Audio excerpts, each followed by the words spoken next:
100 a year savings, that's a pretty good chunk of change. That could be going toward some more shrubs or whatever.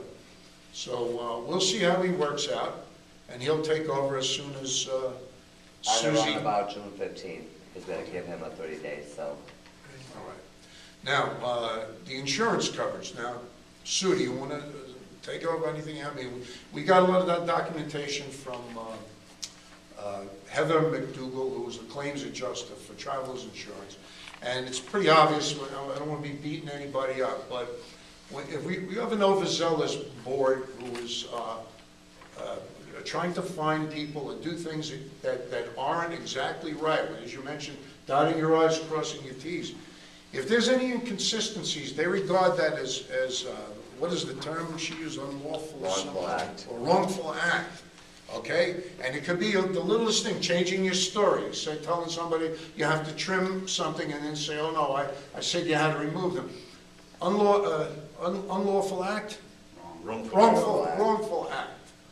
So, if you're not really careful, it can cause us a lot of problems because the indemnification policy will not cover you. If it's any circumstance like that, you won't get the insurance company to cover it. It will come out of the community's pocket. So it's very important, you know, there's always going to be situations, and you try your best. There may be people who will say, okay, all right, I'll just do what you tell me. But if somebody challenges you and they have a legitimate gripe, and it could be such a thing as selective enforcement. They say, oh, we want you to remove that. And you go there and you look at it, and there's a guy 3 houses over with stuff in the same area. Well, did you give him a summons? Did he pay a fine? Oh, so this is selective enforcement. So there's an awful lot of opportunities for a selective enforcement defense if we are not consistent with everything. And the fact that boards change from year to year, it's very hard to keep that consistency. If they don't check up on somebody and something flies under the radar, it comes back to haunt us later. It's not worth it. It's risking thousands and thousands of dollars and actually costing thousands of dollars. They're raising our rates, as you said, right? That doesn't go away. Maybe in a short amount of time, they'll reduce them for good behavior. The other big thing is the deductible. Went from $1,000 to $25,000. Okay, that means anything that happens, whether we're right or wrong, it's $25,000 deductible. And maybe when people know on a board that the deductible is so high, they'll be less quick to take that kind of action. It's just not worth it. So, is enough said on that, or you want to add to that? Enough said on that. I think the other thing I would like to make a comment to the board is, I'm not giving up and hoping to reduce the cost. Okay. We had to renew the policy, obviously, because it was expiring, so I had to make sure that you guys had coverage. With that being said, now we're going to search into, hopefully, maybe find a company that will not be as high. So I'm not giving up on that. Let me understand. Sort of the bottom line on this is that if we have to take somebody to court and we lose, then we're going to have to pay at least the first $25,000 of that. And our rates on an annual basis have gone from what to what? I believe, Doug, they were $2,200 or $2,500 per year, and they went up to $68.68. It came so out. You can't. And I'm not saying you're not, but it surprises me that an insurance company all of a sudden they're going to get $7,000 a year, and they don't have any risk for the first $25,000, and that's all because of what happened here within the last 3 years. Our rates really the last year. Our rates have gone from like $2,200, yes. $2,500, yes. $6,800, and our deductible has gone from $1,000 to $25,000.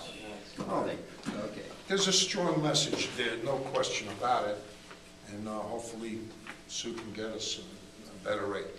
But damage is done, we have to, move on. So, Susie, right now we're with Travelers. We're still with the same company? No. We're not? Travelers is not at this time. They have not closed the files completely. In hopes that when they do close, because I did give them an email, I explained as to what happened, hoping that maybe they'll look into it and have a chance of us going back to them. If not, we are with another company. Okay.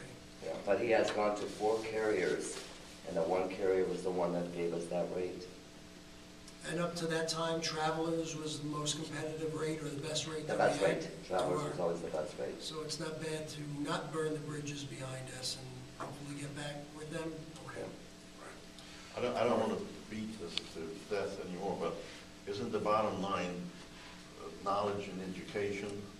Always is. And, you know, when you got new 5 people coming in as a board, how many people really take the time to learn about homeowners associations? Because what I have found, it's a different bird, okay?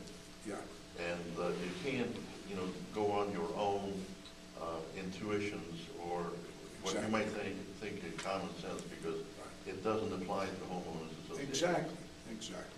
So it's important that we, you know, each individual does as much research on the subject as we can and learn as much as we can if we're going to stay on the board.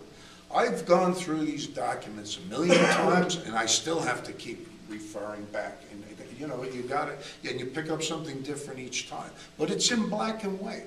And when I hear some people believe this or some believe that, if you read that, it's in black and white. You don't have to believe anything. It's there, you know? And but the problem is, you know, where they might consider an interpretation, or they hear a vocabulary word and interpret that a million different ways. It's pretty much simple, but it was written by lawyers, and that's why everything ends up sounding like lawyer, you know, legalese is the term they use, and it is a nuisance. And if you don't know, you don't have to be a rocket scientist, you don't have to be a lawyer, but you better well listen to the management company and the lawyer's advice. If you don't know, you ask the management company, what do you think we should do? That's what they're for. Yeah, that's why you have them there. You don't ask them and then do what you want to do. So you ask, you say, this is what we'd like to do, what are our options, you know? You know, what wouldn't be bad is every time there's a new board, especially if there's an overwhelmingly large number of new board members, to have like Susie or a company do like a little seminar on you know, what's important to know and so on. Yeah, they're out there too. There's, you can go to some, don't they have There's a lot of local seminars? There's a lot of free local seminars the board members can attend. And what I can do, I mean, I have a lot of my board members that do go, as I get schedules of different things. They have different subjects, legal or, you know, rentals, leases. They have different kinds. I can send them out to you. Yeah, you can attend. That'd be great. And again, that's what I've always told Bill. I mean, if I don't know something, and you know, again, we are not allowed to interpret the law. We're just not allowed to do so. And like Bill says, it is attorney, but once you go to an attorney for one thing, it's there for you. You don't have to go back and redo something else. You have it, it's done, and you move on with it. Another important thing though is what's in somebody else's documents may not be in your documents. Exactly. They don't all apply. It's not across the board. Even the state statutes will tell you, and that's another thing, everybody on the board should be, you know, looking at state statutes too and comparing to. Because all the state statutes will tell you, well, go to your documents first, okay? And then there are certain things that supersede all the documents, like the Florida Friendly Act of 2009 that came out. So it supersedes all that, and that's like one of the few things I've heard of that knocks it out of the park, you know? So you have to take all that into consideration and be willing to do the homework. You get one person on the board that says, oh, we'll do this, and everybody just goes along with it. That's no good. Everybody should be doing their homework. And, all right, like you say, education and being informed, and that's about it on old business. Anybody else have anything? All right. Do we have to vote on anything? No. All right, then we move on to new business. Mailbox plan and proxy voting process. Doug? Okay. Most of you guys know about this. Yes, we're speaking a little bit for YouTube friends and our 2 audience people. But this will be relatively short.